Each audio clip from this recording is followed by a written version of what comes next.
എല്ലാവർക്കും പുതിയൊരു വീഡിയോയിലേക്ക് സ്വാഗതം. രാവിലെ ബ്രേക്ക്ഫാസ്റ്റായും ഡിന്നറായും ഗസ്റ്റെല്ലാം വരുമ്പോൾ എളുപ്പത്തിൽ തയ്യാറാക്കി എടുക്കാൻ പറ്റിയ നല്ലൊരു മുട്ടയപ്പത്തിൻ്റെ റെസിപ്പിയുമായിട്ടാണ് ഇന്ന് ഞാൻ വന്നത്. മുട്ടയൊന്നും ചേർക്കാതെ പച്ചരിയും ചോറും ഉണ്ടെങ്കിൽ എളുപ്പത്തിൽ തയ്യാറാക്കിയെടുക്കാം ഈ ഒരു മുട്ടയപ്പം. അപ്പോൾ നമുക്ക് വേഗം തന്നെ നോക്കാം എങ്ങനെയാണ് ഇത് ഉണ്ടാക്കുന്നതെന്ന്. അതിനു മുമ്പായിട്ട് ആരെങ്കിലും സബ്സ്ക്രൈബ് ചെയ്യാതെ വീഡിയോ കാണുന്നുണ്ടെങ്കിൽ, അതുപോലെ എൻ്റെ വീഡിയോ ഇഷ്ടപ്പെടുകയാണെങ്കിൽ മറക്കാതെ ഒന്ന് സബ്സ്ക്രൈബ് ചെയ്ത് സപ്പോർട്ട് ചെയ്യണേ. പിന്നെ ലൈക്ക് ചെയ്യാനും ഷെയർ ചെയ്യാനും മറക്കരുത്. അപ്പോൾ നമുക്ക് വേഗം തന്നെ നോക്കാം എങ്ങനെയാണ് നല്ലൊരു മുട്ടയപ്പം റെഡിയാക്കുന്നതെന്ന്.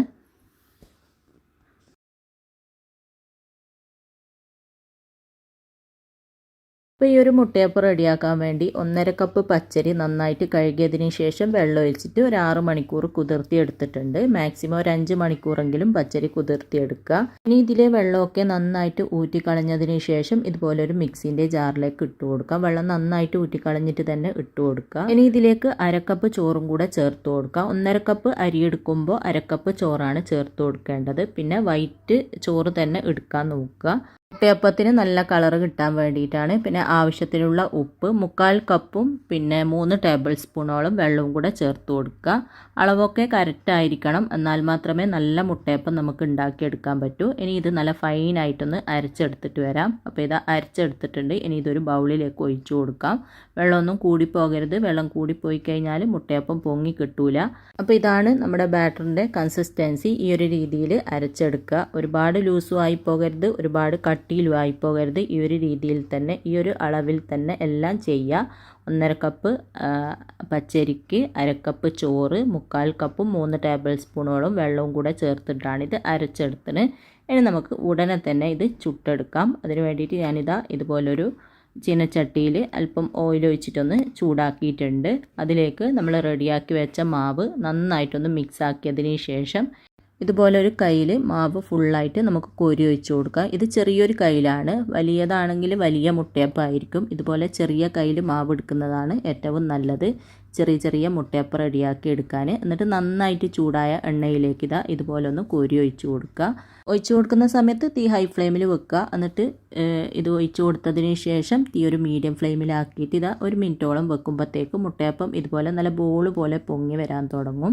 മിനിറ്റൊന്നും വെക്കണ്ട, അതിന് മുമ്പായിട്ട് തന്നെ ഇതുപോലെ നന്നായിട്ട് പൊങ്ങി വരും. അപ്പോൾ ഇതുപോലെ നന്നായിട്ട് പൊങ്ങി വന്നതിന് ശേഷം നമുക്കിതൊന്ന് മറിച്ചിട്ട് കൊടുക്കാം. മറിച്ചിട്ടിട്ട് ഒരു 1/2 മിനിറ്റോളം വെക്കുക. അതിനുശേഷം നമുക്ക് എണ്ണയിൽ നിന്ന് കോരിയെടുക്കാം. അപ്പോൾ ഒരു മുട്ടയപ്പം ഇവിടെ റെഡി ആയിട്ടുണ്ട്. നല്ല അടിപൊളി മുട്ടയപ്പം റെഡിയായി കിട്ടിയിട്ടുണ്ട്.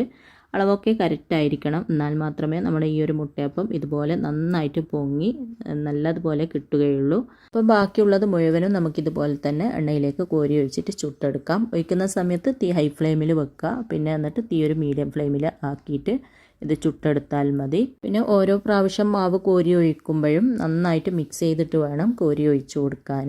അപ്പോൾ എല്ലാം ഇതുപോലെ കോരി ഒഴിച്ച് ചുട്ടെടുക്കുക. അപ്പോൾ വളരെ എളുപ്പത്തിൽ ഉണ്ടാക്കിയെടുക്കാൻ പറ്റിയ നല്ലൊരു അടിപൊളി മുട്ടയപ്പത്തിൻ്റെ റെസിപ്പിയാണ് കേട്ടോ ഇത്. മുട്ടയൊന്നും ചേർക്കാതെ തന്നെ നല്ല മുട്ടയപ്പം നമുക്ക് ഉണ്ടാക്കിയെടുക്കാൻ പറ്റും. നാട്ടിലൊക്കെ പോയി കഴിഞ്ഞാൽ നമ്മൾ അധികവും തട്ടുകടയിൽ നിന്ന് വാങ്ങിക്കഴിക്കലുണ്ട് ഈ ഒരു മുട്ടയപ്പം കൊണ്ട്. അപ്പം മിക്സ് എന്ന് പറഞ്ഞിട്ട് കറിയിൽ ഈ ഒരു മുട്ടയപ്പമൊക്കെ ഇട്ട് മിക്സ് ആക്കിയിട്ട് ഉള്ളിയൊക്കെ കട്ട് ചെയ്തിട്ടിട്ട് അടിപൊളി ടേസ്റ്റാണ്. നമ്മുടെ കണ്ണൂർ ഭാഗത്തൊക്കെ തട്ടുകടയിൽ നിന്ന് കിട്ടലുണ്ട്. നല്ല ടേസ്റ്റുള്ള ഒന്നാണത്. ബീഫ് കറിയിൽ അല്ലെങ്കിൽ ചിക്കൻ കറിയിലാണ് അപ്പം മിക്സ് റെഡിയാക്കി തരൽ. അപ്പോൾ ഇതിൻ്റെ കൂടെ നല്ല ബീഫ് കറിയും അതുപോലെ ചിക്കൻ കറിയൊക്കെ ഉണ്ടെങ്കിൽ അടിപൊളി ടേസ്റ്റാണ്. രാവിലെ ബ്രേക്ക്ഫാസ്റ്റിനായാലും മീൻ കറിയും നല്ല ടേസ്റ്റാണ് കേട്ടോ. രാവിലെ ബ്രേക്ക്ഫാസ്റ്റിനായാലും ഡിന്നറിനായാലും ഒരുപോലെ ഉണ്ടാക്കാൻ പറ്റിയ, അതുപോലെ ഗസ്റ്റെല്ലാം വരുമ്പോൾ ഉണ്ടാക്കാൻ പറ്റിയ നല്ലൊരു അടിപൊളി റെസിപ്പി കൂടിയാണ്. പച്ചരിയും ചോറും ഉണ്ടെങ്കിൽ എളുപ്പത്തിൽ റെഡിയാക്കി എടുക്കാം. അങ്ങനെ നമ്മുടെ മുട്ടയപ്പം എല്ലാം ഞാൻ ഇതുപോലെ ചുട്ടെടുത്തിട്ടുണ്ട്. ഞാനിതൊന്ന് കട്ട് ചെയ്തിട്ട് കാണിച്ചു തരാം. ഉള്ളൊക്കെ നല്ല ആരൊക്കെ വന്നിട്ട് നല്ലൊരു മുട്ടയപ്പത്തിൻ്റെ റെസിപ്പിയാണ്. അപ്പോൾ എല്ലാവരും ഉണ്ടാക്കി നോക്കുക. എന്നിട്ട് ഇഷ്ടമായ അഭിപ്രായം പറയാനും ലൈക്ക് ചെയ്യാനും ഷെയർ ചെയ്യാനൊന്നും മറക്കരുത്. എപ്പോഴും പറയുന്നത് പോലെ സബ്സ്ക്രൈബ് ചെയ്യാതെ വീഡിയോ കാണുന്നുണ്ടെങ്കിൽ മറക്കാതെ ഒന്ന് സബ്സ്ക്രൈബ് ചെയ്ത് സപ്പോർട്ട് ചെയ്യാനും മറക്കരുത്. അപ്പോൾ ഇൻഷാ അല്ലാഹ് അടുത്ത പുതിയ നല്ല റെസിപ്പിയുമായിട്ട് നമുക്ക് വീണ്ടും കാണാം.